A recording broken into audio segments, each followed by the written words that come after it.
السلام علیکم ورحمۃ اللہ وبرکاتہ۔ حامداً و مصلیاً اما بعد، سوال و جواب کا سلسلہ شروع کرتے ہیں سوال نمبر 125 سے۔ سوال نمبر 125، مومن اور کافر کے درمیان فرق کرنے والی چیز کیا ہے؟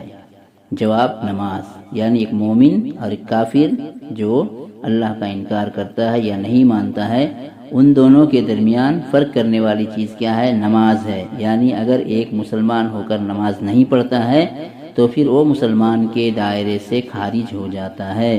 اسی لیے نماز کی پابندی کرنی چاہیے، اور 10 سال کی عمر سے ہی نماز کو پڑھنے کے لیے اللہ تعالیٰ نے تمام مسلمان مرد، عورت، بچوں پر فرض کیا ہے۔ لیکن آپ دیکھیں گے کہ بہت سارے ایسے ہمارے مسلم بچے ہیں یا بڑے ہیں، مرد ہیں، عورت ہیں، لڑکے ہیں، لڑکیاں ہیں، یہ لوگ نماز نہیں پڑھتے ہیں۔ آپ اس بات سے اندازہ لگائیے، یہ ایک حدیث ہے، اس حدیث سے اندازہ لگائیے کہ وہ مسلمان ہے یا نہیں ہے۔ لہٰذا آپ بھی اگر نماز نہیں پڑھیں گے تو آپ بھی انہی کی طرح ہو جائیں گے اور مسلمان سے آپ بھی خارج ہو جائیں گے۔ اگلا سوال 126، قیامت کے دن سب سے پہلے کس عبادت کے بارے میں سوال ہوگا؟ جواب، نماز کے بارے میں۔ اس سے بھی نماز کی اہمیت پتہ چلتا ہے کہ سب سے پہلے اللہ تعالیٰ قیامت کے دن ایک بندے سے اعمال کے اعتبار سے جس چیز کا سوال کرے گا وہ ہے نماز کے بارے میں، اور جو لوگ نماز نہیں پڑھیں گے تو وہ گویا کہ جہنم میں رسید کر دیے جائیں گے، اور جہنم والوں سے جب پوچھا جائے گا کہ آپ جہنم میں کیوں آ گئے تو کہیں گے ما سلککم فی سقر۔ جب پوچھیں گے تمہیں جہنم میں کس چیز نے لے آیا، وہ کہیں گے قالوا لم نک من المصلین، ہم نماز نہیں پڑھتے تھے۔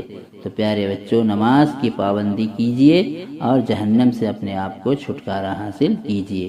اگلا سوال نمبر 127، کس عمر سے بچوں کو نماز پڑھنے کے لیے کہنا چاہیے؟ جواب، 7 سال کی عمر سے۔ یعنی ایسا نہیں کہ کوئی ضروری نہیں کہ 7 سال یعنی یہاں سے حکم دینے کا ہے، لیکن بہت سارے گھرانے نمازی رہنے کی وجہ سے اس سے بھی کم عمر سے بچے نماز پڑھتے ہیں، جو بہت اچھی بات ہے، لیکن کم سے کم 7 سال کی عمر سے ضرور ان کو کہنی چاہیے۔ سوال نمبر 128، کس عمر سے بچوں کو نماز چھوڑنے پر مارنے کا حکم ہے؟ جواب، 10 سال کے بچوں کو۔ یعنی اگر بچہ 10 سال کا ہو جائے پھر بھی نماز نہ پڑھے تو ایسی صورت میں اسے مارنے کے لیے حکم کہا گیا ہے، تعذیبی کارروائی کر کے تب بھی وہ نماز پڑھے۔ اگر نماز چھوڑ رہا ہے تو اس کو مارنے کا حکم دیا گیا ہے۔ سوال نمبر 129، نماز میں رکوع اور سجدے جلدی جلدی کرنے والے کو کیا کہا جاتا ہے؟ جواب، نماز کا چور۔ یعنی جو لوگ نماز تو پڑھتے ہیں لیکن سجدہ اور رکوع جلدی جلدی کرتے ہیں، صحیح سے اس کے ارکان ادا نہیں کرتے ہیں، تو گویا کہ وہ نماز میں چوری کرنے کی طرح ہو رہے ہیں اور نماز کو صحیح ادا نہیں کر رہے ہیں۔ لہٰذا سجدہ، رکوع وغیرہ سب صحیح سے اچھی طرح سے کرنی چاہیے۔ سوال نمبر 130، باجماعت نماز پڑھنے کا ثواب تنہا پڑھنے سے کتنا زیادہ ہے؟ جواب، 27 گنا زیادہ ہے۔ یعنی اگر ہم جماعت کے ساتھ نماز پڑھتے ہیں، جیسے اللہ نے مردوں کے لیے مسجد میں نماز جماعت کے ساتھ پڑھنے کے لیے زیادہ ثواب کا حقدار رکھا ہے، تو ہمیں چاہیے کہ ہر نماز کو ہم جماعت کے ساتھ پڑھنے کی پوری کوشش کریں، الا یہ کہ کبھی کہیں چلے گئے ہیں اور جماعت چھوٹ گئی تو ہم تنہا پڑھ سکتے ہیں، لیکن کوشش ہونی چاہیے کہ ہم جماعت کے ساتھ نماز پڑھیں اور 27 گنا زیادہ نیکی حاصل کریں۔ سوال نمبر 131، نماز کی کس حالت میں بندہ اپنے رب سے بہت قریب ہوتا ہے؟ سجدے کی حالت میں۔ تو دیکھیے، نماز جو پڑھتا ہے وہ اللہ سے سب سے زیادہ قریب ہوتا ہے، کیونکہ نماز پڑھنے سے ہی ہم سجدہ کریں گے، اور سجدہ کریں گے تو اللہ کا سب سے قربت حاصل ہوگی۔ لہٰذا نماز بہت بڑی عبادت ہے اور سب سے زیادہ اللہ سے قریب ہونے کا ذریعہ بھی ہے۔ اسی طرح سے سوال نمبر 132، معراج میں پہلے پہل کتنے وقت کی نماز فرض ہوئی تھی؟ جواب، 50 وقت کی نماز۔ سب سے پہلے 50 وقت کی نماز فرض ہوئی تھی، پھر اللہ تعالیٰ سے اللہ کے رسول کم کراتے کراتے یہاں تک کہ 5 وقت رہ گیا۔ لیکن ایک بندہ جب 5 وقت کی نماز کو پابندی سے پڑھتا ہے تو اللہ تعالیٰ اس کے ثواب میں 50 وقت کے ثواب کو لکھ دیتا ہے۔ لہذا اللہ تعالیٰ کتنا مہربان ہے کہ ہم 5 وقت کی نماز پڑھتے ہیں اور ثواب کے اعتبار سے اللہ تعالیٰ ہمیں 50 وقت کے ثواب دیتا ہے۔ اس لیے ہمیں نماز کی پابندی کرنی چاہیے، بلکہ کرنی ہی ہے۔ سوال نمبر 133،